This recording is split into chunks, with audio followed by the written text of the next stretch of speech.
तो चलिए आज हम एक ऐसी हाइस्ट की कहानी में चलते हैं जहां असली हथियार बंदूकें या डायनामाइट नहीं थे, बल्कि एक मामूली सा कागज का टुकड़ा था।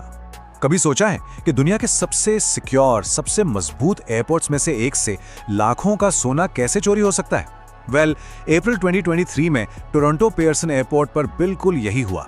एक ऐसी हाइस्ट जहां प्रोफेशनल सिक्योरिटी, सीसीटीवी कैमरास, सब कुछ था, लेकिन इसके बावजूद चोरों ने सोने का पूरा पैलेट बिना किसी शोर शराबे, बिना किसी लड़ाई झगड़े के उठा लिया। ये कोई हॉलीवुड मूवी जैसी कहानी नहीं थी जिसमें एक्सप्लोजन्स हो रहे हों, नहीं, ये थी पेपर वर्क की चालाकी। सिर्फ एक जाली डॉक्यूमेंट ने $multi-million की शिपमेंट को जैसे हवा में ही गायब कर दिया। तो चलिए आज हम देखते हैं इस कमाल की हाइस्ट की कहानी और उसके बाद जो लीगल ड्रामा हुआ उसकी पूरी दास्तान। तो चलिए इसको थोड़ा आसानी से समझते हैं। सब कुछ सिर्फ 3 घंटे के अंदर हो गया। देखिए, शाम के लगभग 4 बजे फ्लाइट लैंड करती है और शाम के 6:30 बजे तक वो कीमती माल गायब। और सबसे हैरान करने वाली बात, पुलिस को इसकी खबर अगले दिन सुबह लगभग 3 बजे तक हुई। मतलब चोरों के पास आराम से निकलने के लिए घंटों का समय था। और उनका सबसे बड़ा हथियार कोई गन नहीं, कोई बम नहीं, बल्कि एक फर्जी डॉक्यूमेंट। ये पूरी तरह से एक माइंड गेम था जिसमें सिस्टम की एक छोटी सी लेकिन बहुत बड़ी कमजोरी का फायदा उठाया गया। तो चलिए शुरू करते हैं इस कहानी के पहले पिलर से, द परफेक्ट सेटअप। यहाँ भूल जाइए कि तिजोरियों में कोई धमाके हुए। ये हाइस्ट डायनामाइट से नहीं बल्कि डॉक्यूमेंट से जीती गई थी। इसे ऐसे सोचिए मानो एयरपोर्ट कार्गो एक बैंक वॉल्ट जैसा हो जिसकी हिफाजत बड़े बड़े ड्रैगन्स कर रहे हैं। अब इन चोरों ने ड्रैगन से लड़ाई नहीं की, नहीं, उन्होंने बस उस चाबी की एक परफेक्ट नकल बना ली जिसे ड्रैगन्स पहचानते थे। उन्होंने सिक्योरिटी सिस्टम से झगड़ा नहीं किया, उन्होंने सिस्टम को ही धोखा दे दिया। और ये सब कितनी सफाई से हुआ, जरा देखिए। सोना ज्यूरिख से आया, एयर कनाडा के सिक्योर फैसिलिटी में रखा गया। फिर एक ट्रक ड्राइवर आता है, एक सिंपल सा पेपर, एक वेबल पेश करता है, स्टाफ उस डॉक्यूमेंट को चेक करता है, सब ठीक लगता है और वो पूरा का पूरा कंटेनर ट्रक पर लोड कर देते हैं और बस ट्रक आराम से चला जाता है बिना एक भी अलार्म बजाए। और पता है, उन्होंने जो वेबल दिखाया था ना, वो एक असली डॉक्यूमेंट की परफेक्ट कॉपी थी। एक ऐसा डॉक्यूमेंट जो ठीक एक दिन पहले सी फूड की शिपमेंट के लिए यूज हुआ था। तो एयर कनाडा के स्टाफ को शक करने की कोई वजह ही नहीं मिली, सब कुछ बिल्कुल नॉर्मल लग रहा था। तो सवाल ये उठता है, इतनी परफेक्ट कॉपी, इतनी सटीक नकल बनी कैसे? और यही हमें ले जाता है कहानी के दूसरे पिलर पर, द इनसाइड जॉब। देखिए, एयरपोर्ट की सिक्योरिटी तो बहुत टाइट थी, लेकिन इंसान अक्सर कागज पर कंप्यूटर स्क्रीन से ज्यादा भरोसा कर लेता है और यही इसकी सबसे कमजोर कड़ी साबित हुई। पुलिस के इन्वेस्टिगेशन में जो सच सामने आया वो चौंकाने वाला था। ये फर्जी डॉक्यूमेंट एयर कनाडा की ही होल्डिंग फैसिलिटी के अंदर एक प्रिंटर पे प्रिंट किया गया था।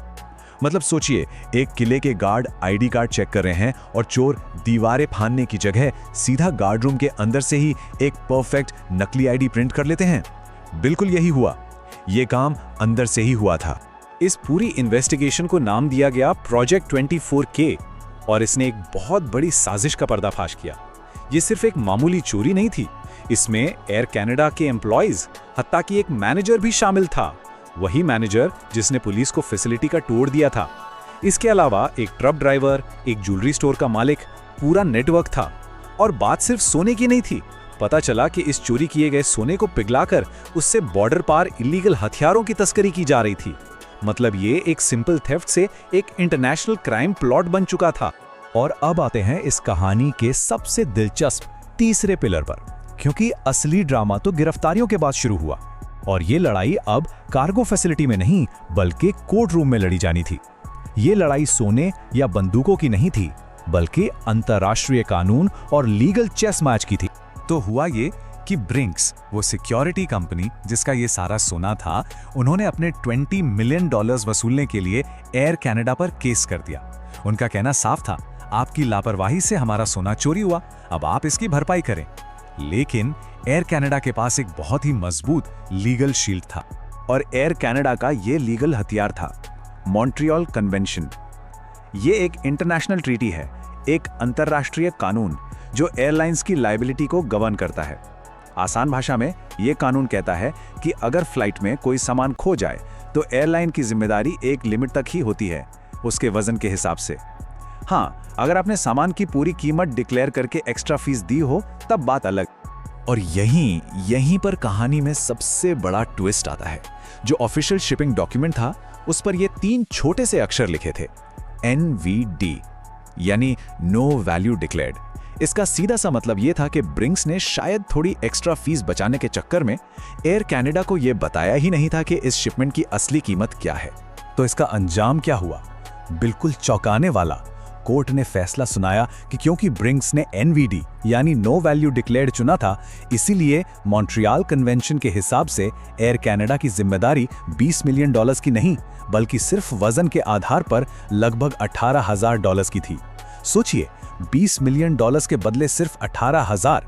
कागज पर की गई एक मामूली सी गलती ब्रिंक्स को पूरे $20 मिलियन की पड़ गई। पेपरवर्क ने सोने को हरा दिया। तो इस पूरी कहानी से सबक क्या मिलता है? पियर्सन गोल्ड हाइस्ट ये साबित करती है कि आज के हाईटेक जमाने में भी सबसे कमजोर कड़ी टेक्नोलॉजी नहीं, बल्कि एक सिंपल से कागज के टुकड़े पर इंसान का भरोसा है। एक हाईटेक सिक्योरिटी सिस्टम को एक बहुत ही लोटेक धोखे से मात दी गई। और ये कहानी हमें एक बहुत जरूरी सवाल के साथ छोड़ जाती है। अपनी जिंदगी में सोचिए, वो कौन सा साधारण सा कागज है जो हमारी सबसे कीमती चीजों को कंट्रोल करता है? हो सकता है वो कोई कॉन्ट्रैक्ट हो, कोई प्रॉपर्टी के पेपर्स या कोई वसीयत। इस सवाल का जवाब जानना शायद हमें एक विक्टिम बनने से बचा सकता है। अगर ये वीडियो ने आपको थोड़ा भी इंस्पायर किया तो प्लीज लाइक बटन दबाइए, किसी दोस्त के साथ शेयर करिए जो इस मैसेज को सुनना चाहता है, और सब्सक्राइब करना ना भूलिए, क्योंकि हर हफ्ते हम लाते हैं नई कहानियां। धन्यवाद देखने के लिए। पढ़ते रहो, बढ़ते रहो और अपना दिन शुभ रखो।